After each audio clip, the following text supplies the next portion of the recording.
Madam Chairperson, through you I would like to draw the attention of this vexed and pertinent issue concerning Northeastern Hill University, one of the only central university in Northeast at one point of time. Today, Madam, this university, which with a motto to rise up and build. Today, Madam, when we look at the condition of this university, it is in total disarray.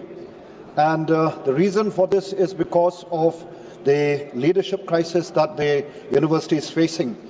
Madam, the incompetency of the present VC has led to protests by students, teachers, and non-teaching staff of this university, and has brought this university to a standstill.